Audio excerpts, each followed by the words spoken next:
Ahoy, mateys! Hopefully you folks are doing well, hanging in there. I'm doing good. I'm a little seasick, but that's okay. Thinking of being maybe a pirate for Halloween. You guys doing anything good? All right, I've turned on the chat so you can chat to whoever you want right now, and the ones we start lecturing, I'll turn it off so it's just chatting to me. But I hope you folks are hanging in there, and you've had some other classes since last class, and you enjoyed them. Anyone else dressed like a pirate? Yeah, probably. Anyway, let's go through a little bit of the introduction to the course in terms of the requirements, so we can put that up first. Let's share our screen. Don't worry, I will not be a pirate the entire class, although people have wanted me to be. I will be Superman for most of it. Just very quickly, you've already seen this, most of you, whether you were on the class in the beginning last class, or you got to see the video. It looks like we're doing really well this time. There are many more participants. It's not quite the entire class, but it looks like it's a majority. So I will check my email in a couple of seconds to see if anyone's having problems. But just to remind you, the best way to contact me, of course, is through my email. But when it comes to adding the course or changing a discussion section and things like that, I really can't do anything formally. I can't add extension or anything like that. That has to be done through the undergraduate advisors in the psychology department. So you'll have to do it that way. As you know, the course is based on 3 tests, all the same length, none of which are cumulative. One hopefully around week 4. I'll certainly announce it a week or 2 beforehand.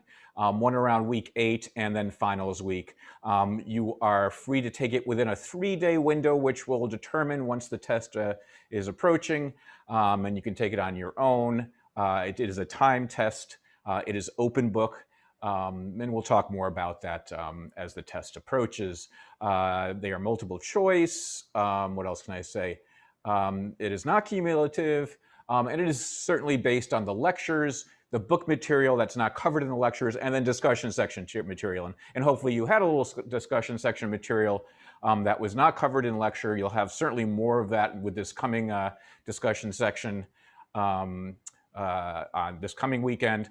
I think that, the poll questions. Yeah, we did do just a fun poll question last class, but we'll start doing more serious poll questions this class. So you will get a sense, you'll actually know some of the questions that are on the exam.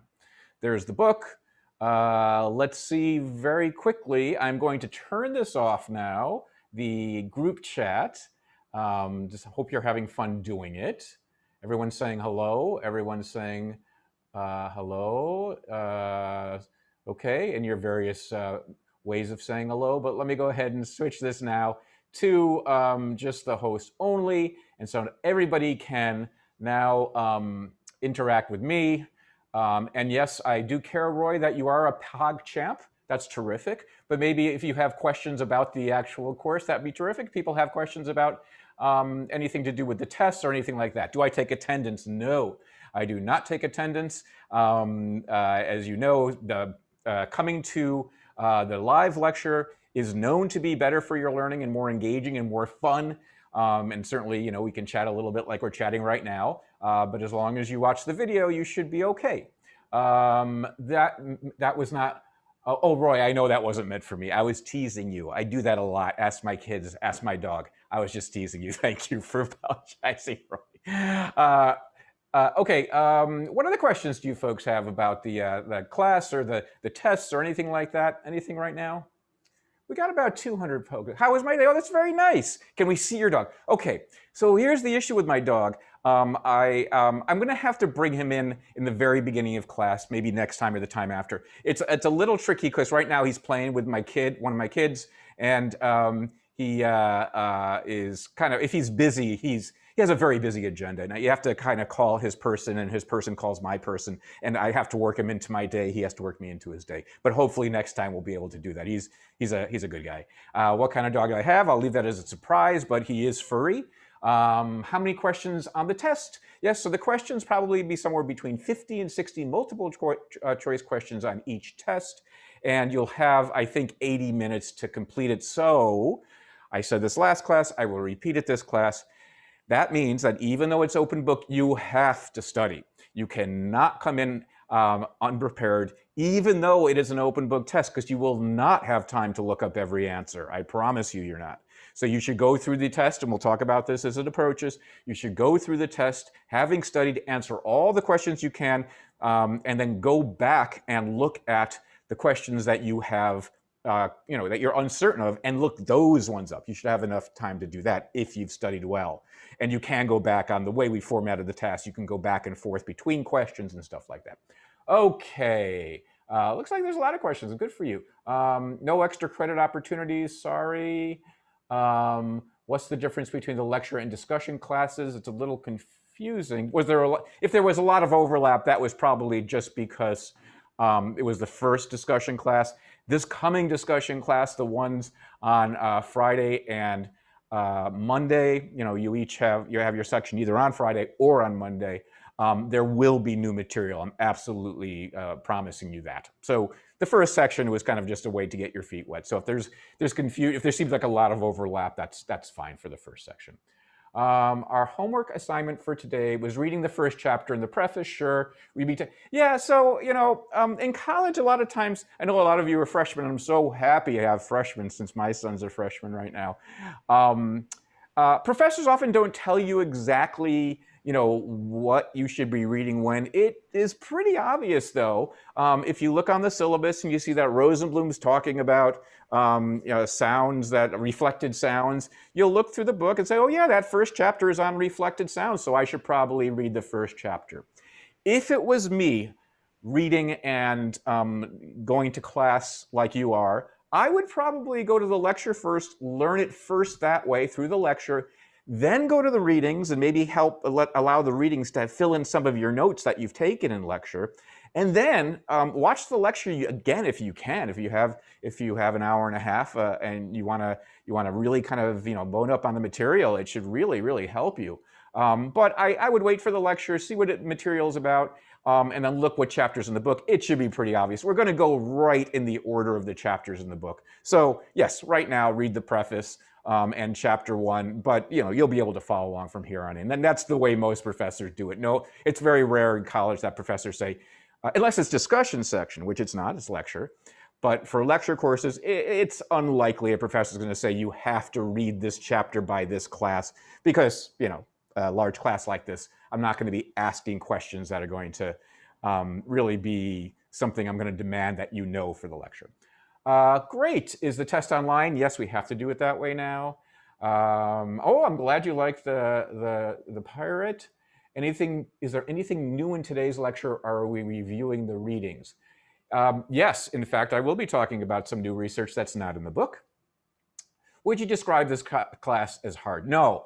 I do really well in this class. I take the tests, when I set them up for you, I'll take the tests, and I always do really well. So I'm very pleased with how well I do. Okay, I'm kind of kidding. No, I do not think it's hard.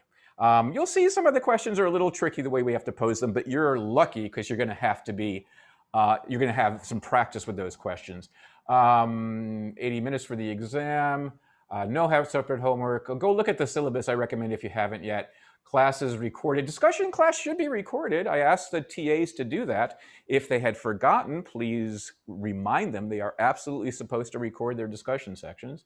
I will not be giving a study guide, but you're going to have something better than a study guide, which is actual questions from the exam. Not all of them, but about a third of them. And I consider the slides a nice study guide, by the way.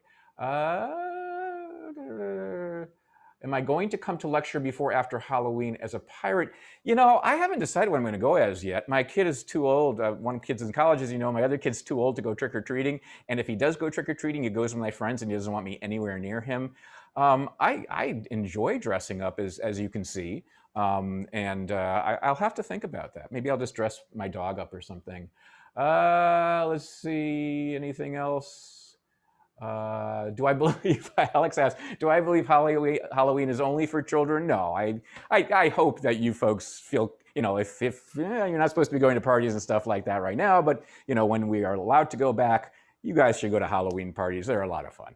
Should we take notes when we read the chapters? Yeah, take notes when you read the chapters. The slides are posted, I believe. If they're not, let me know. They should be on the iLearn page. There are no practice tests. Let's see, anything else? Do we have class on Halloween? Is it scheduled for Halloween? If it does, boy, am I going to get dressed up for you folks. Ahoy to you too, Shannon. Okay, that's great. I think we can continue. Certainly, I'll give you more chances to ask questions at the beginning of class. So, is that a real eye patch? In fact, it is. I lost this eye in a sword fight. Thank you for asking. I'm used to it at this point. Although you'll maybe understand, some of you, that I don't see depth as well as the folks, my pirate friends that do have two eyes, but that's okay. I'm so mean. I am so mean and intimidating that I can make up for my problems with 3D vision. All right. All right. I think that covers it. You can use empty sound. Thank you. Okay, here we go. Great. So I am actually now going to, oopsie. I am going to get rid of this silly pirate thing. I am going to leave the back there, though, because I think it's fun. People like that. If you get seasick, let me know, and I'll change it. But I am going to bring us back to a regular image of Rosenblum. Oh, I'm a much better looking pirate than I am a professor, I just realized. Oh well, I'll know that for next time. I prefer to lecture like this. Okay, so let's go ahead and share our screen so you can see the PowerPoint slides, and this slide should seem absolutely... are you seeing that? Shoot. Hold on just a second. I apologize. Hopefully you're seeing that slide. I'm not sure exactly what's going on right now, but could you guys just let me know in chat, are you seeing the slide right now? I am able to see the slide just fine. Thanks very much, everybody. Oh my gosh, oh boy. You're so interactive. See, isn't it more fun to be here live? It really, really is. Let me just take a very quick look and see if anyone's had any trouble logging on today. No. I think we're good for this. Then assume that this is your link from now on, okay? Anyway, we were talking about some really cool stuff. We were talking about one of my favorite topics, and that's human echolocation. And I introduced you to this amazing buddy of mine, Daniel Kish, who... oh my gosh. Okay, the video's not working today. I'm sorry, but you saw him ride his bike last time. And as you know, he leads mountain bike expeditions. If you read the book, you now know that I went mountain biking with him, and I gave you kind of a firsthand account of what that was like. It was really exciting. Daniel's good, but actually he hadn't gone in a while. So his friend Brian Bushway, who we were riding with, also blind, but blind later on in life, I think in his teen years. He echolocates and also teaches echolocating as well. And Brian actually was a madman. He's younger than me, and me and Dan are about the same age. But Brian is in his late 20s, early 30s, and he was doing tricks. I mean, he was, echolocating as he was doing them, but he was jumping over things and skidding and just having an absolute blast. I mean, I'm glad he wasn't my kid, and I was, I would just be so nervous, but, he's so used to it and doesn't mind, every once in a while wiping out like you do on bikes. It was great to watch. And of course, he was doing this all through sound. And now you've learned that this is something you can do too. Hopefully you tried this in section a little bit. If you weren't able to do it really well, that's okay. As you've learned here, it takes 10 to 15 minutes usually for people to practice, and then they are able to do it. But if you were able to do it a little bit, you probably have this experience that certainly I have, and a lot of people do when they're echolocating, where it feels like there's something in front of you. It feels like there's something kind of looming, and it's not really a difference in sound. I mean, maybe you can kind of hear the difference, but it's certainly not the way Daniel experiences it. It's more like a perception of something large. It's almost as if it's kind of applying pressure to your skin or something, which is the facial vision story we talked about last week. And the truth is, of course, it is done by sound, but it's not necessarily experienced as sound. And I think that's a very, very interesting lesson for most of what we're going to be talking about this quarter, which is the fact that these sort of hidden skills we have, human echolocation, lip reading, smelling things that we never thought we could smell. These are things that are having an effect on our awareness of the world, even if we don't know the sense we're using to do so. We'll talk more about that today. I think I always love that part of the echolocation story, that even these amazing specialists like Daniel Kish and Brian Bushway, who can echolocate so well and teach echolocation, don't really experience this as a difference in sound. They understand it. They've read about it. They've written about it. You'll see that they're co-authors on some papers in just a second. They know a lot about it, but their own experience is not one of sound. It's just an experience of things being out in front of you. It's just really fascinating. And you learn that this is something we can all do, and we can do with some practice so well that we can determine an object's distance and its size and its shape and its texture, meaning, as you see in this kind of charming little 1950s experiment over here. Hold on just a second. Yeah, this one over here, that when objects like discs and squares and triangles are put in front of a person, they can make a judgment about what shape that is at better than chance levels, better than 33% correct. And they can make judgments of what the object is made of, whether it's a wood disc or a metal disc, or it's a disc that's covered with some sort of material like carpeting or something like that. And this is something that the blind can do well, and something that sighted people can be trained to do. Sighted blindfolded people can be trained to do. And in fact, that's what I think you're seeing right here. I think you're seeing probably a sighted person who volunteered for the experiment. It looks like they're wearing a blindfold or some sort of occluding glasses there. And they're trying to judge what this object is. And it is something that people can do, which is just amazing. And then you learned a little bit about moving versus stationary listeners. So are we better when we are moving towards something we're echolocating with, or echolocating, versus standing still and echolocating? And you learned a little bit about that in your section. Okay, so what we're going to do now is we're going to move forward and start talking about the ways in which echolocation occurs. And before I talk about, the brain and things like that, I'd like to actually talk about the type of acoustic information that is being provided to the ears and the brain as a person echolocates. Okay, and these are all going to be, these dimensions I'm about to talk about, for those of you that are interested in this moving versus still thing, these are all types of information that are going to be available to whether you're standing still and echolocating, testing 1, 2, I feel stupid, okay, there I am echolocating, or moving forward and backward. Okay, so what happens? Let's think about this. Do I have a nice surface here somewhere? Let's see. Yeah. Okay, this isn't bad.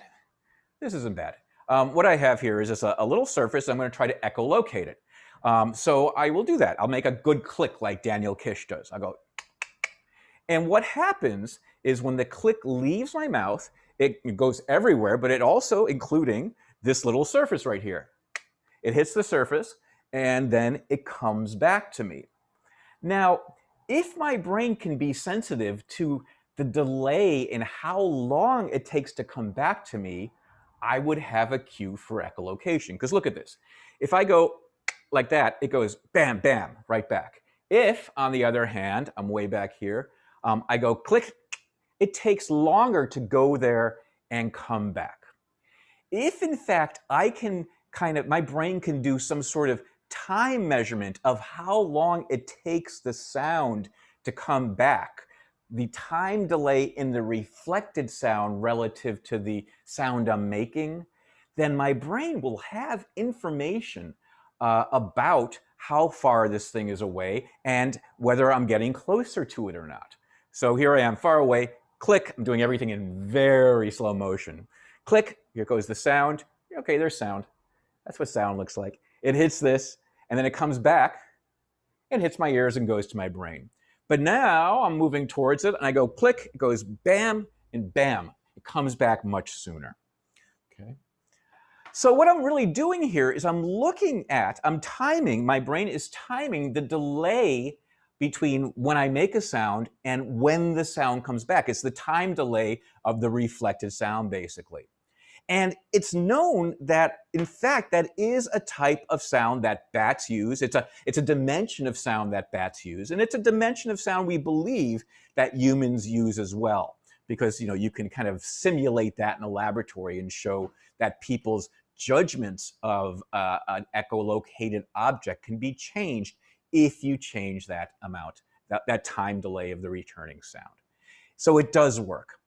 But it only works up to a point. And what I mean by that is that when you get close, and actually this wasn't a great demonstration of it because I'm already pretty close to this object. Imagine like when you were doing it at home and you were walking towards a wall. Your brain can decipher the time delay as long as you're about 2 meters away. So how many feet is that? Was that like 2 meters is what? 5 feet or something? I can't even remember. Okay. At distances beyond 2 meters, as long as you're further than 2 meters from a wall, okay, your brain can analyze the time delay relative to the time emission, okay? It can time the delay of the returning sound. But once you get within 2 meters, okay, once you get within 2 meters, your brain just doesn't have the resolving power to hear differences. So, this is very far away. Imagine this is 2 meters. It's not even, but I go click and I can hear differences as I'm getting closer. But once I'm within 2 meters, which is really what the story is now, my delay analysis, my brain's analysis of that delayed sound isn't good enough to hear delayed differences between this and this. Okay? So that time delay information is usable. We do use it, but only up until the point when we're 2 meters away from the surface we're moving to. Okay? All right. What else? Well, you know that as you move away from a sound, okay, it gets quieter.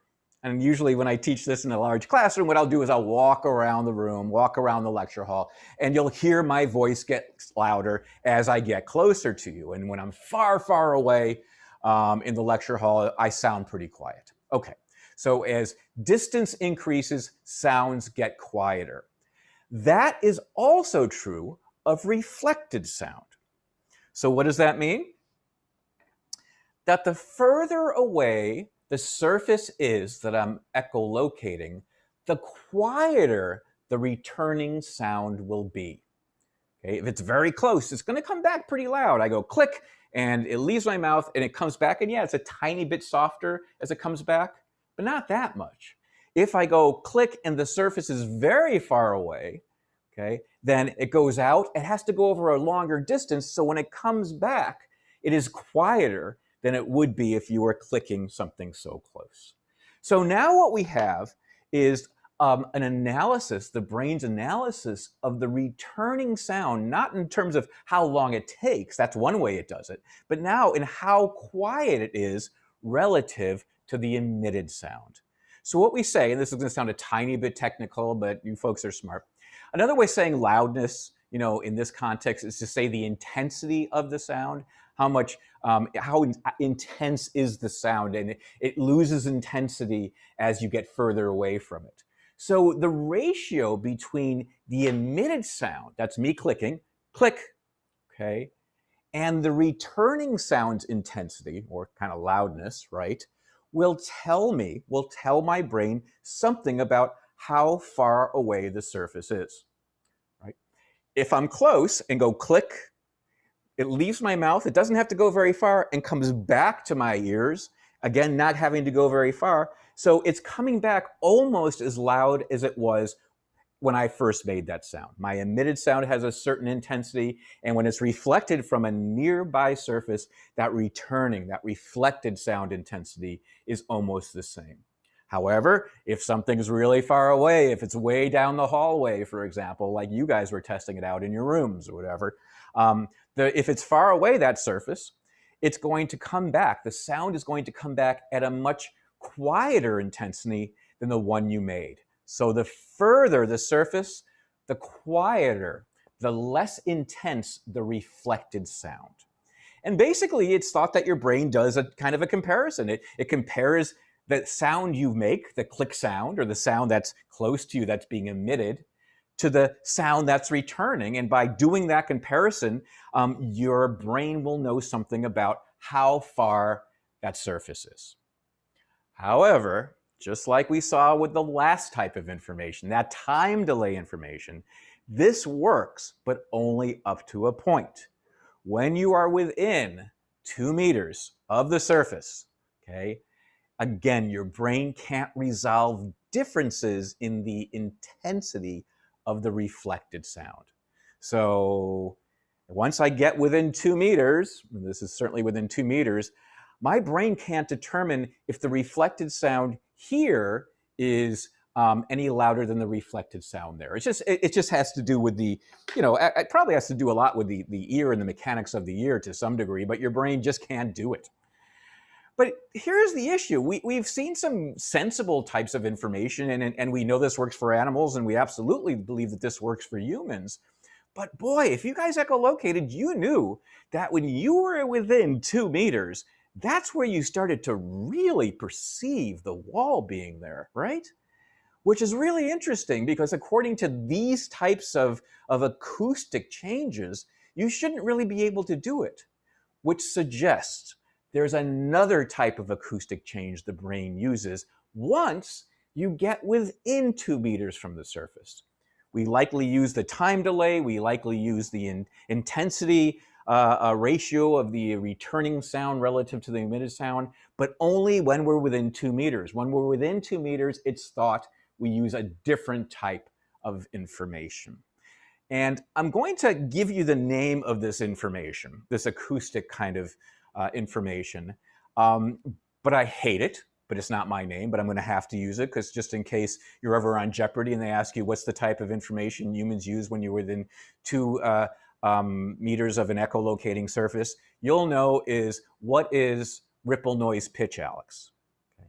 Ripple noise pitch is a bad name, but it is the name of the acoustic information that is available within 2 meters. And I think the best way to understand this is to do a little demonstration. So what I'd like you to do is kind of put a hand out right in front of your mouth, just right about here, okay? And then do this. No, I'm kidding. Do this. Shh. Make a shushing sound. Shh. And as you're making that constant shushing sound, bring your hand slowly to your mouth and then slowly away. Shh.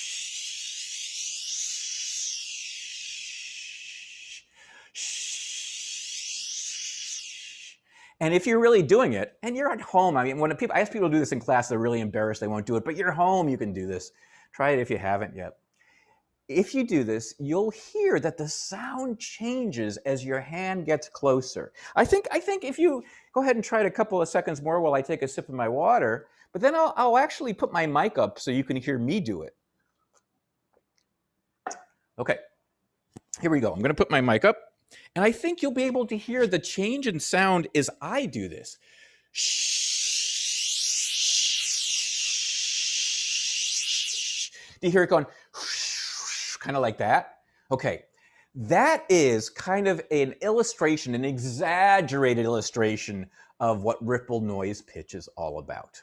Okay, now you'll never hear anything that loud and conspicuous as you're echolocating. What I'm trying to do is just give you a demonstration of how this works. It's a much more subtle sound change, okay? But it does give you an idea of what's going on. What is going on? Well, it basically is an interference between the sound waves that leave your mouth or leave whatever sound source you're using and those that are reflected from the surface and come back. Because when sounds go out, they can be interfered with sounds that are returning. Okay, so let me get that down first. The interference between the emitted and the reflected sound. And I think the best way of really kind of illustrating this is to take a bath. So, you're all in your own private, homes. Go ahead and get in the bathtub. Okay, you don't have to do this, but I'll tell you how I take a bath. And I imagine most of you take a bath like this.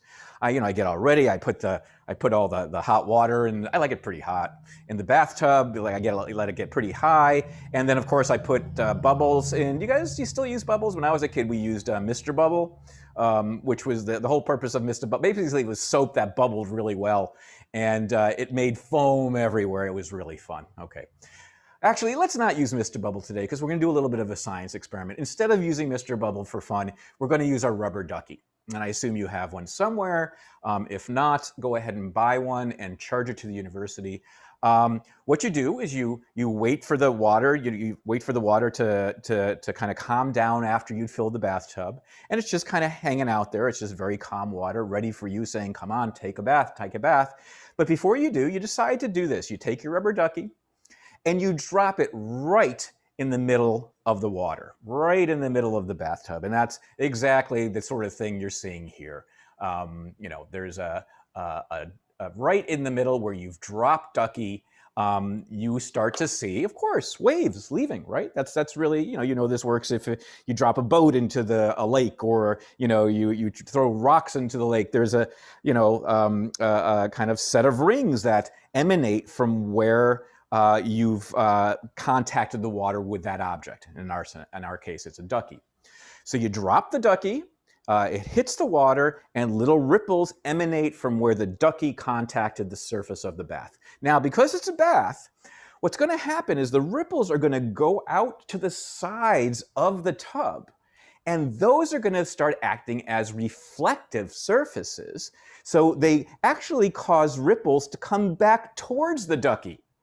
Okay, and so these ripples are kind of, as the ducky's kind of bouncing up and down, these ripples continue to go out from where it's contacted the water, but then ripples come back towards the duck and kind of make the duck even more bouncy. This is why rubber duckies are smiling all the time, because they get this great ride that's kind of designed based on the emanating kind of ripples that go out and the returning ripples that then interfere with each other. And this is what we mean. I mean, you'll never, ever forget wave interference again, because you'll think of rubber duckies. It is the exact same principle. You're making sound waves that are going out towards the side of the bathtub, and the side of the bathtub is returning waves, reflecting waves, which then interfere with the waves that are going out. Okay? And this is what ripple noise pitch is like. And this is probably what you're using as you echolocate and come within 2 meters. Okay. Now this is really interesting because it's like nature designed this really well. Ripple noise pitch, this kind of interference pattern idea, it doesn't work very far beyond 2 meters. Our brain, our auditory system's resolving power doesn't really work that well. So ripple noise pitch is really for, when you get close to a sound reflecting object. And at that point, what your brain is doing is kind of measuring how the sound is changing as the outgoing ripples interfere, or sorry, I guess I should say the reflected ripples interfere with the outgoing ripples. As the sound goes out, sound comes back, and those interference patterns, that shh, is what your brain uses. Again, it's not that conspicuous. We never hear anything that loud as we're really clicking and doing human echolocation. Daniel Kish would say, no, that's, he understands the principle of ripple noise pitch, and he knows about this, but he'll never say, oh yeah, I can hear it. There's a sound change. Again, this is not something you have that kind of conscious access to. Your brain's doing this kind of without your awareness. But this is known to be an important type of information, especially when you get close to a wall. Why is it called ripple noise pitch? Well, ripples are not bad. I guess, you can say that this is based on ripples going out and ripples coming back. And, I demonstrated it with noise, right? And the pitch thing, okay, it's a little, this is the thing that I kind of don't agree with. People sometimes hear this as a change in pitch of the sound, and it really isn't. It's more like a change in how the waves are kind of shifting relative to each other. But sometimes pitch is, pitch, from your, watching the American Idol and stuff like that. A singer has good pitch if they hit the notes, right? So it's, oh, see, that's why I should be on Idol. That kind of change is a change in pitch. And that's not really going on, right? What's going on is kind of more of a shifting of the sound. But, you know, sometimes people will identify that as a pitch. So ripple noise pitch is the name. It's not a great name, but it really pertains. It labels the phenomenon of the fact that our outgoing sound is interfered with by the returning sound, and that actually allows the brain to be able to echolocate when it's within 2 meters of an object. Okay, you know what I'm going to do? That's not a whole lot of slide, actually. It's just a single slide. But I see there's a lot of questions, so I'm going to stop here. I usually don't stop this frequently, this quickly, but let me stop here. And let me see if I can answer questions. Okay.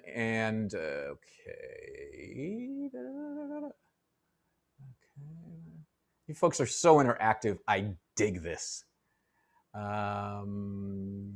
Would you say that evolution has helped humans develop superpowers from animals? Yes, we will. Emily, that's a great question, and we will be talking about that. So we'll be talking about the possibility that many of the things that we'll be observing may not play as large a role in our perceptual repertoire as animals, but they still do play a role. So yes, some of these are going to be holdovers from evolution, but are still being used despite our not really being aware of it.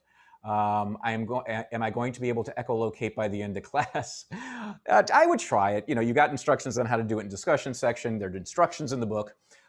Go ahead and look at it. And, you know, it takes a little practice to do it well, but I imagine you'll be able to walk towards a wall and stop before you get there after a while. Most people can.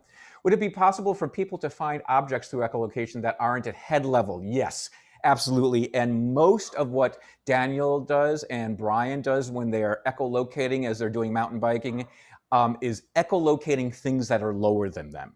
So they want to stay on the path, so they'll echolocate and determine, you know, that there's dirt here and grass here. They'll echolocate and try to look for boulders that way. They'll look for things in the street, like, you know, kind of garbage cans that might get in their way. So much of what they are echolocating is lower than them. It's a very good question.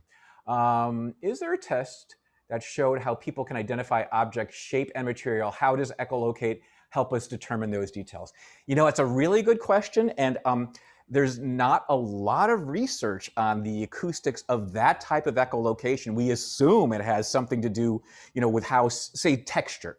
Okay, so echolocating a hard surface versus a soft surface, right? The sound is certainly going to be reflected back differently from these two surfaces, certainly. But how the brain is using that is unclear. It's a great question. I think you should do your dissertation on that, Marshall. Carrie provided the metric. 2 meters is 6.56 feet. Thank you. The time delay is useful. Yeah, so the brain is analyzing time delay and intensity as a way to determine how far something is, also as a way to determine whether you're getting closer. The shorter the time delay, the closer you are to the object. If you can only see within 2 meters, then how did the man on the bike be able to ride his bike? Yeah, so again, you can echolocate using time delay and intensity ratio well beyond 2 meters.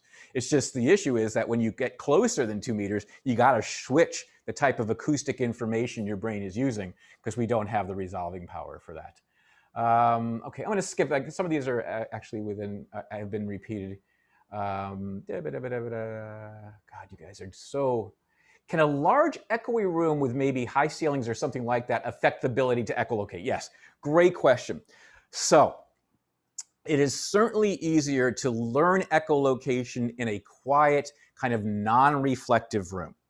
However, someone like Daniel Kish can use echolocation in, say, a large theater or even a room like a cathedral that has a lot of reflectances. Someone that has his experience is able to do it. Someone that's probably just learning would have more trouble in a more echoic-y environment. Good question, Kayla. Yeah, would you be able to echolocate if there are cracks in the ground? Absolutely. It's just a matter of practice. And then finally, Daniel asked, does ripple noise pitch work better when we are moving or an object is moving towards us? Great question, Daniel. And I don't know if it makes a difference. Certainly, as an object is moving towards us and it's within 2 meters, it's likely we're going to have to do it quickly unless we are able to possibly, avoid that object or something like that, because, if it's coming towards you, you want to be able to avoid it. But if you're able to do it, the only thing that's available to you is ripple, noise, pitch. So that would be the answer, regardless of whether you're coming towards it or it's coming towards you. You just have to do it maybe faster if it's coming towards you. Great. Let's do our first real poll question then. Okay, I don't think we asked a poll question last class, did we? Did we ask this? Oh boy. Okay, we asked a question. Okay, some of you guys are responding to me. Thank you. Let me just take a quick look at this chat. We did a fun poll. No, we didn't do a serious poll. Okay, here's a serious. Well, they're all fun because they're all about science. Here's a fun one. And this is a question on your exam. Okay, which of the following? I'm going to read it to you first, and then I'm going to show you it, and I'm going to have you respond, and then we'll talk about the correct answer. Which of the following can be determined through echolocation? 1, object size. 2, object texture. 3, object distance. Or 4, all of the above. Okay, I will launch the poll, and you just, you're not being graded. I have no idea. It's all anonymous. Just give me your best answer, and we'll give you a minute to do this, and then we'll stop, and we'll give you, I'll talk a little bit about the correct answer. Hopefully everybody can see that.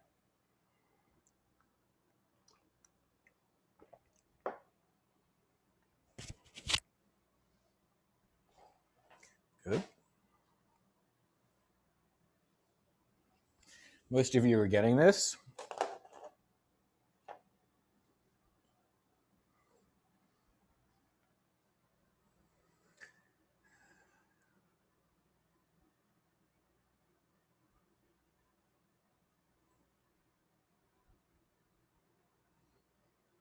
Okay, I'll give you another 20 seconds.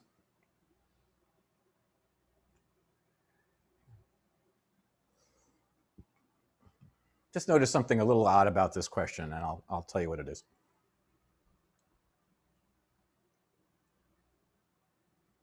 Okay, another 5 seconds. You guys got the idea. It looks like a majority of you, 94% voted, so that's great. Okay, I am going to end it, and I am going to share the results with you. And most of you, as you said, as you can see here, chose answer 4, all of the above. 75% of you answered that, and that is the correct answer. Okay, it is all the above. Like I said, certainly, people who said distance, that is part of the correct answer, the 25% of you that said object distance. But we also did say object texture is something that is perceived. Remember, we talked about the people being able to tell the difference between a piece of wood, a piece of metal, or a piece of wood with the carpeting on it and that sort of thing. The tricky part about this, I just realized, is the first answer says object size, and that actually, as a fault of mine, is not on this slide. On the slide that's right before this one. I have listed there just object distance, shape, and texture. I had neglected to put size, but I did say size, so that is the correct answer. Sizes, we can echolocate size, we can echolocate texture, we can echolocate distance. The answer is all of the above, and that is the exact form that the question will be like on your exam. So take a snapshot of that if you haven't yet. If you're watching this as a video later on, I understand that the polling questions for some quirky Zoom reason don't appear, but hopefully my explaining it will be sufficient. Okay, so object size, even though it wasn't on the slide, is something that can be echolocated. That's our first question. And so what I'd like to do is see if there's any questions about this polling question. Let's pull up chat. Okay. I don't remember you saying an example about size. I knew the other two were right. I apologize that it's not on the slide. That is a mistake. I don't usually make mistakes, as I'm sure you realize. But yeah, is this credit, no credit? Nope, you're not graded at all on these answers. It's just for you to have a free test question. Geez, am I nice. Size was on a previous slide. Is that right? Really? Okay. Good for me. Sorry, it's dropping stuff here. Okay, thanks.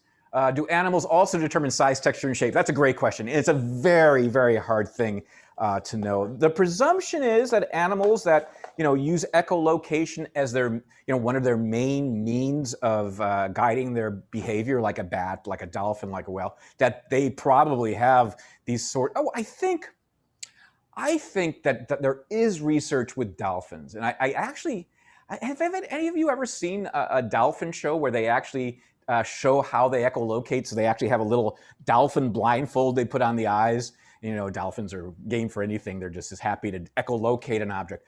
I think once that I saw a demonstration, I don't know if it was at SeaWorld or some other place, where they did an echolocation demonstration with a dolphin, and it echolocated. It could tell the difference between two objects that were the same size, the same shape, but were made from different materials. Like one was foam and one was plastic. And I remember thinking, oh, this is great. I hope everyone thinks this is as exciting as I do. But there is not just demonstrations at SeaWorld, but there is research that suggests that they can do these sort of things. That's a great question, Roya. Great. Thank you very much.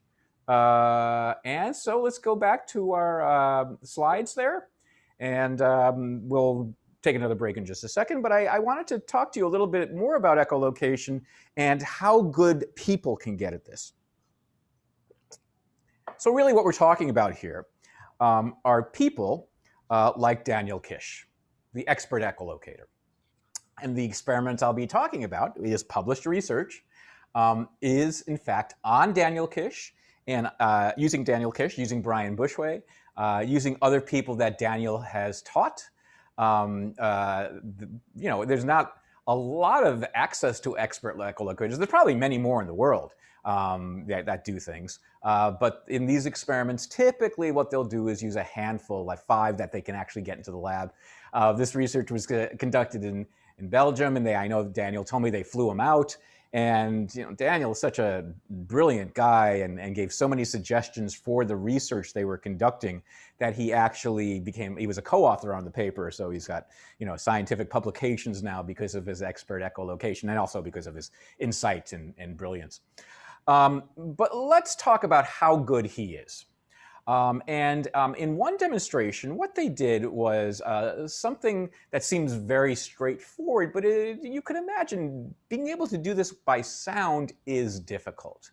So before I take that sentence there, the text, I want to kind of show you what the experiment was like. So imagine now, this is Daniel's little head right here, and these are his ears right here. And he is faced with 2 small discs.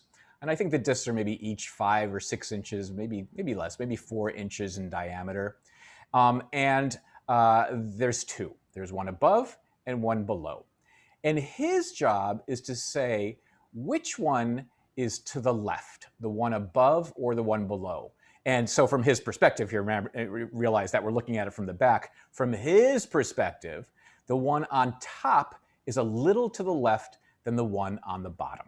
Okay? He could also be faced with a situation where they are right on top of each other. And of course, he can be faced with a situation where the one on the bottom is a little bit to the left than the one on the top. Okay? It's a very simple sort of task, but it's a nice task because it's it allows the experimenter to shift things just a tiny bit. And it's a simple thing, it's a simple response for Dan to do. Recall now, what we're talking about is echolocation. And when he's asked to echolocate, he takes some time and goes click, click, click. Is the one on the top to the left, or is it the one on the bottom left? Click, click, click, click, click, click, click. I think it's the one on the top. Okay, right. Okay, another one. Click, click, click, click, click. This is from my perspective now. I'm being Daniel Kish. I think the one on the bottom is a little left to the one on the top. Right, good. That's exactly how the experiment works. But we can set it up. They can set up the experiment so there's very little difference. So imagine this is them on top of each other. And that is one of them, and he's going to be, it's a forced choice. He either has to say left or right. I'm sorry, top or bottom. So then it's kind of a guess. I don't know. This is a really hard one. I'll say top ones to the left. But then what they'll do is they'll shift them just a tiny, tiny bit, much less than is being portrayed here on the slide. Just a tiny bit. And the question is, if we shift it a tiny, tiny bit, can Daniel Kish still tell which one's to the left, the top or bottom? And the answer is yeah, really, really impressively. So this is now, we'll go back to the sentence. Experts' accuracy is actually comparable to how you and I would perform the task with our eyes. It's about 1.2 degrees, and I'll tell you what I mean by that in a second. But this is going to be a hard task if, it sounds easy if you can see, right? But these things can be moved so subtly with such a small shift that it's going to be hard for us when we're looking at this. And you can measure now our visual resolution. And the truth is that Daniel's echolocation resolution to do this task would be equivalent, comparable to us doing this visually. So when it comes to the precision of this type of task, he's able to do as well as us when we're seeing. Very quickly, what does degrees mean? For those of you that are maybe a little bit more math inclined or something like that, 360 degrees is the space all around my head. 180 degrees is the space in front of me. Okay, so there's 180 degrees. So imagine now the space in front of me being divided up into 180. Okay, and now what I'm able to do is to tell. That's going to be a lot. That's going to be a very small spaces, 180 spaces that go all around. But visually, we can tell if there's a 1 degree change, and acoustically, using echolocation, Daniel Kish can tell whether there's a 1.2 degree shift. It's amazing. In this context, at least, he's as precise determining location as we are visually. Just tremendous. Absolutely tremendous. What else can I tell you about experts? Well, it does, unsurprisingly, it does have something to do with the onset of blindness. So the younger somebody loses their vision, like Daniel Kish lost his at birth, he never really had any vision, the better people generally are at echolocating. That is because of multiple factors. Practice is the most obvious one, but when you are blind from birth, your brain changes in a very significant way. You're going to learn that our brains change all the time. Whether we're blindfolded, even our brains change. But your brain changes a lot if you're blind from birth, and that's going to be important.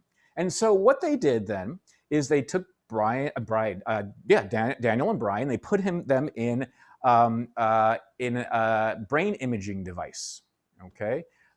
So you know what this is. This is a fMRI. You've heard that, functional magnetic resonance imaging. You don't need to know the technical aspects of this, but what it allows you to do is to look at the brain as Daniel echolocates. Okay.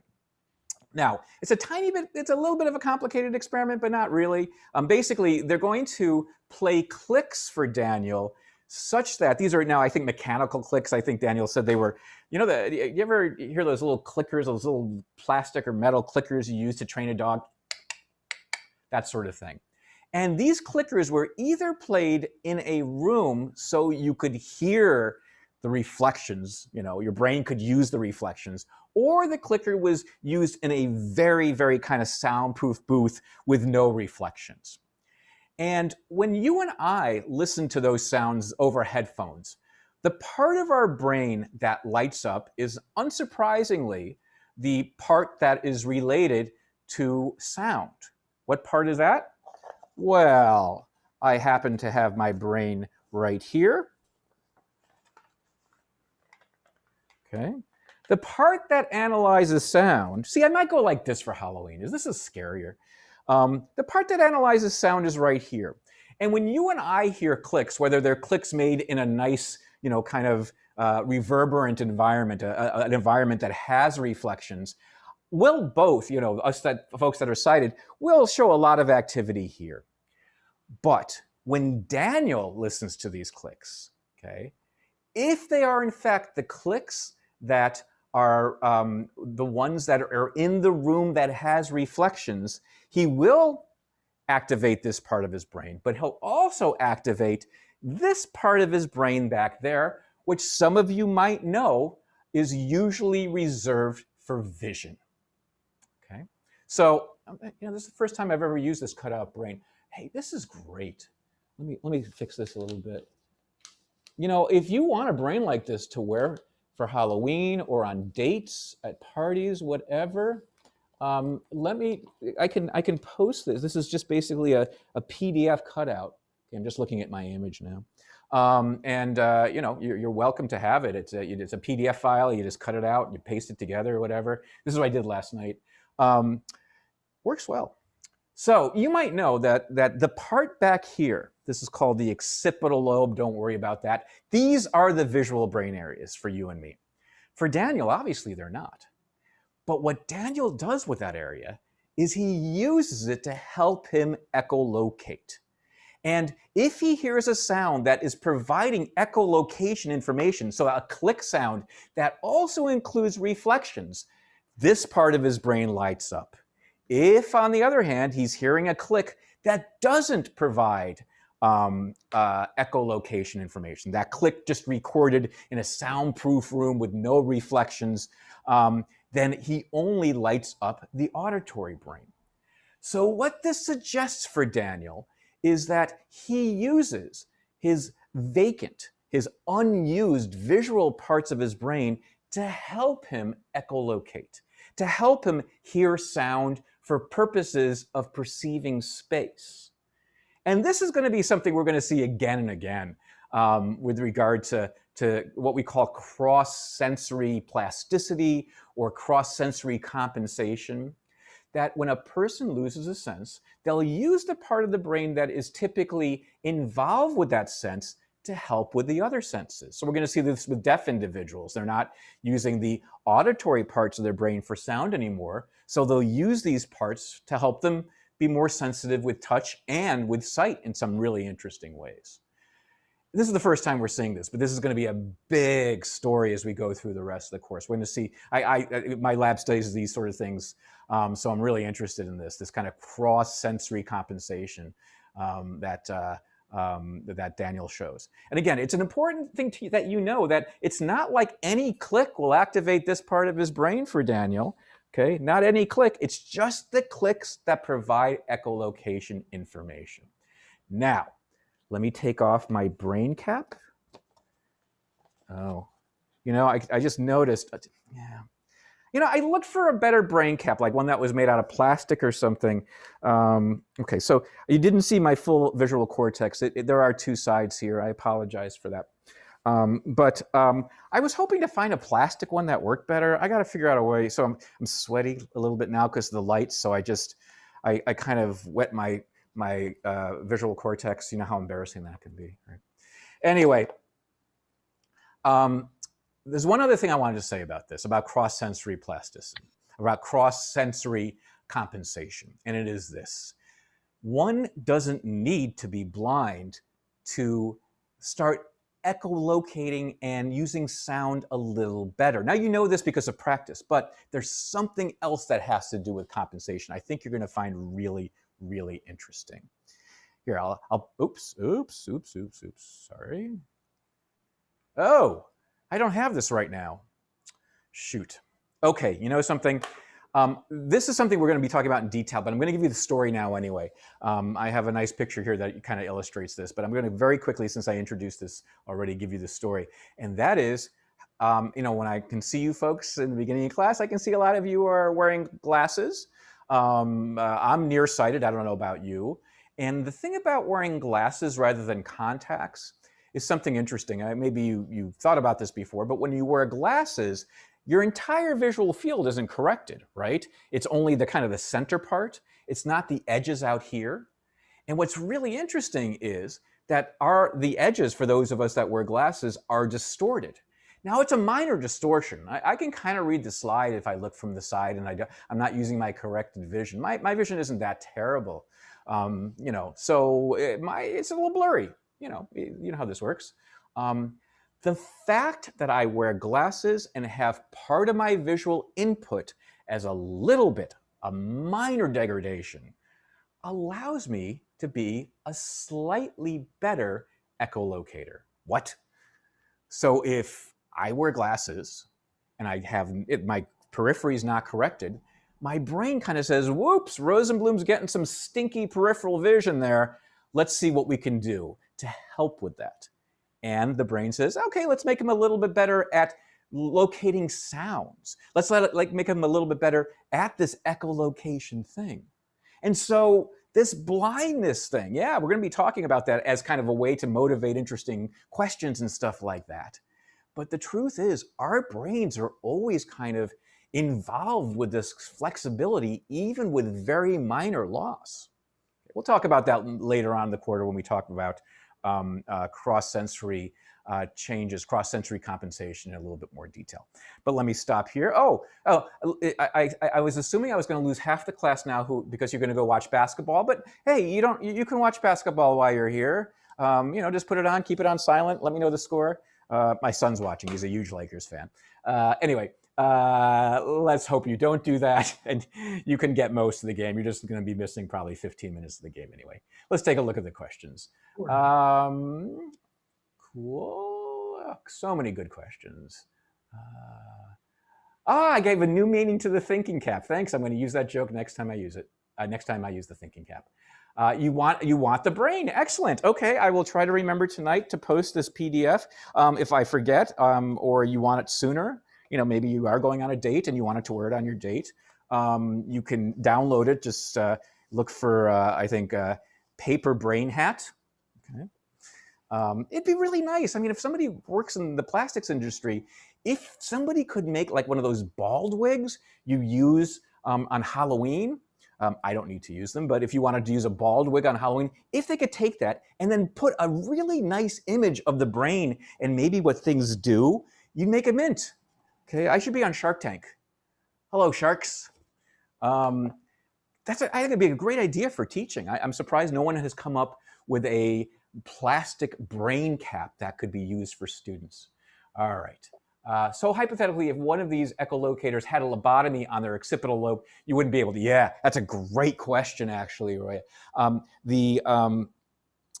The truth is those are not lobotomies, but brain injuries are some of the ways we first learned about how there's this compensation. So if, for example, somebody was an excellent echolocator and then had a lesion, had a stroke, where the brain was injured in the visual cortex back here, they might be able to hear fine. They'd still be able to hear speech. They'd still be able to hear music and everything. But boy, all of a sudden, their echolocation isn't nearly as good as it was. And that is one of the ways we knew about this cross-sensory compensation in the brain before there was imaging. It's a great point. Yeah, brain injury will tell us that.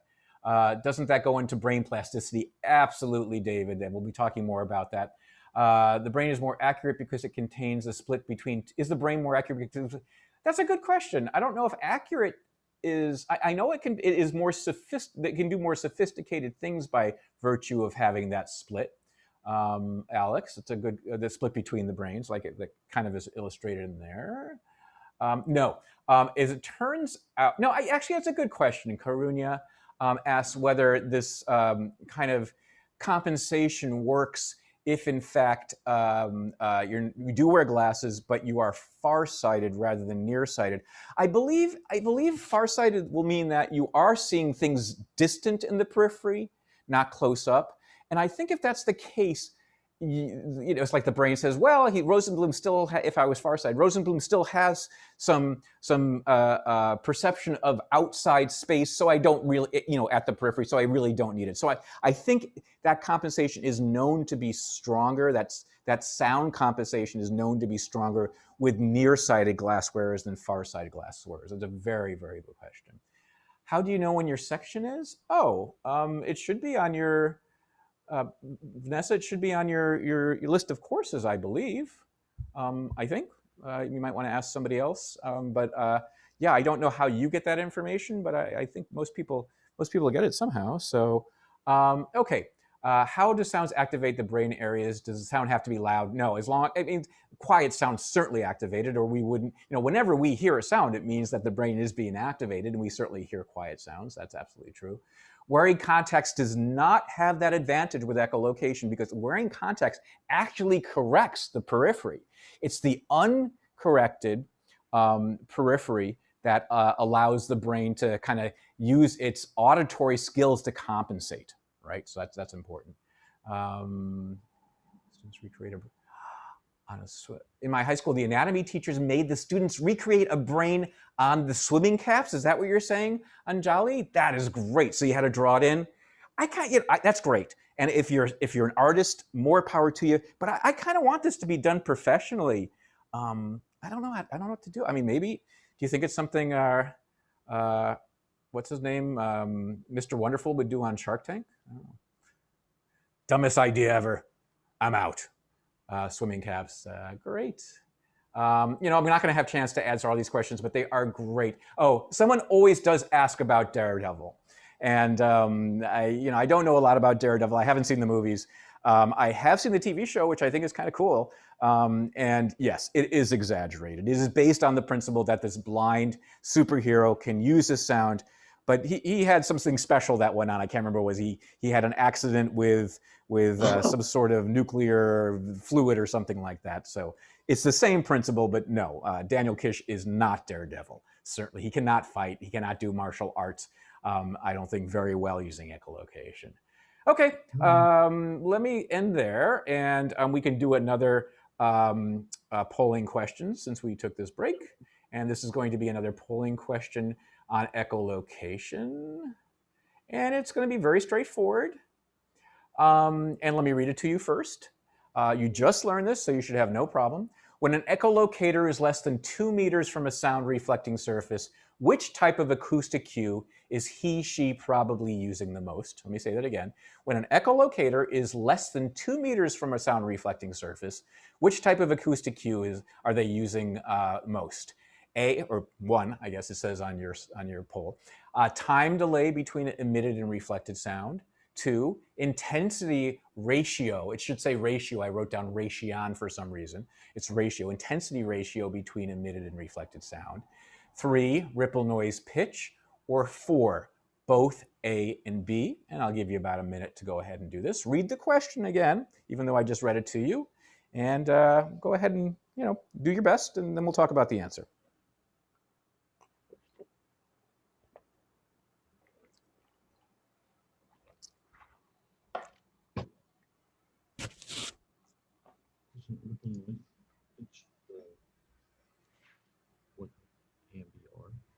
You guys are doing great.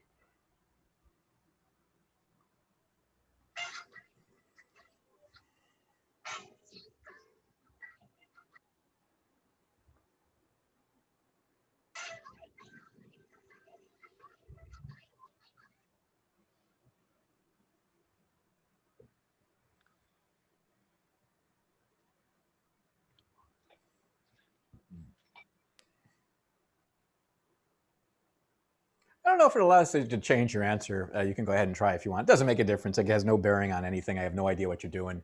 You could just put in things randomly, and it's not going to affect your life at all. Okay, I'm going to end here. That's about a minute. I want to make sure I'm able to cover some more material. Here we go. Okay, I'm going to share the results so you can see the answer. And you can see 64%, the majority of you, chose ripple noise pitch. And that is, in fact, absolutely the correct answer. Okay, well, to remind you, ripple noise pitch is that shh thing that is most used when we were in 2 meters. In fact, you really can't use the time delay or the intensity ratio beyond 2 meters. As I said, the brain's resolving power for that type of acoustic cue just isn't that good. Okay? It just isn't that good. So when we were within 2 meters, it is that ripple noise pitch. Right? When you back away, it could then be, the other types of information, but within 2 meters, it is ripple noise pitch. Now, a lot of you, not a lot of you, but some of you, 47 of you, answered both A and B. And this is something I just wanted to point out. There are going to be questions on your exam, many questions on your exam, where the answer could be, where the D answer, the fourth answer could be all of the above or both A and B. And I know if we're not used to doing questions like that, sometimes we can be tempted to do to answer that just because it encompasses more possible answers or something like that.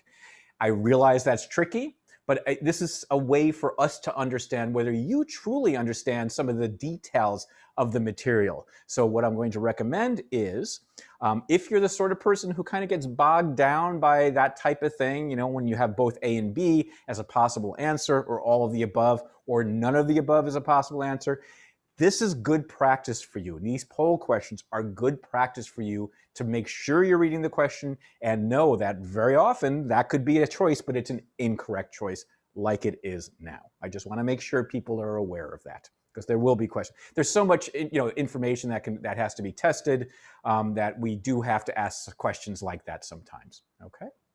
All right, I'm going to stop the sharing. I'm going to see if there's any very quick questions. I'm just on the nature of the question here from you folks.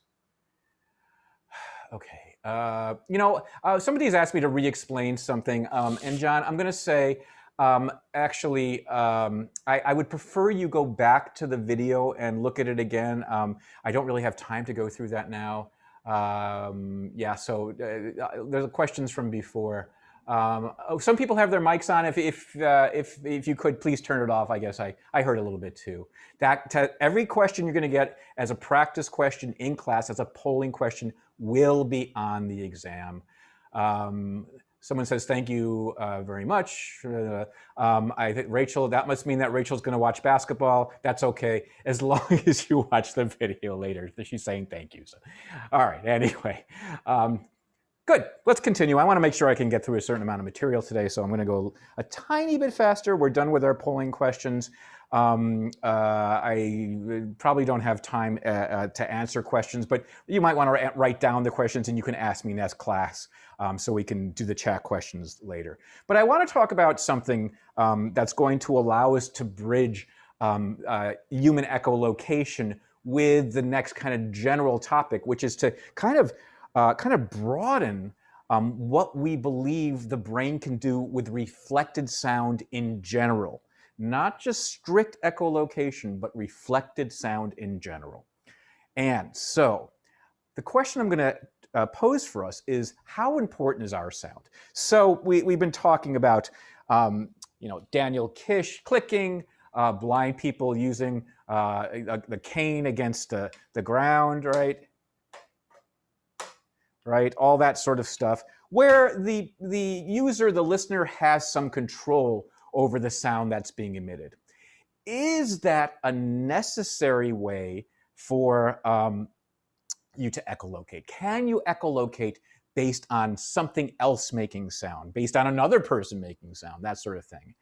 And the answer is yeah, absolutely. You can be completely quiet pretty much and still use reflected information. In fact, some of the earliest echolocation, remember you saw the image of that, some of the early echolocation experiments, they didn't allow the person to make a sound. They wanted to try different types of sounds for purposes of testing echolocation.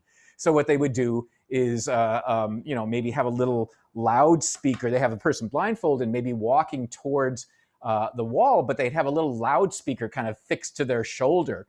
And that little loudspeaker would make different types of sounds, like little whistles, like computer sounds, like clicks, like that type of sound. And the question is, can a person who's not actually creating their own sound still perform echolocation? And the answer is absolutely yes. Absolutely yes. Something else, so that is true. So what we're talking about here, and back then we weren't even talking about computer sounds, we're talking about electronic sounds, basically. Noises, tones, clicks that they could make using electronic devices back in the 1950s. And they worked. Part of the reason for testing those things is which type of sounds work best. White noise, by the way, is something you've already produced yourself today. It's that's white noise pretty much. And then tones, like beep tones and clicks. And they all worked. They all worked. I think the clicks and the white noise worked better than the tones for whatever reason, but it did work. And then they also found, just as a little aside, that the sound source didn't even really need to be at the position of the perceiver.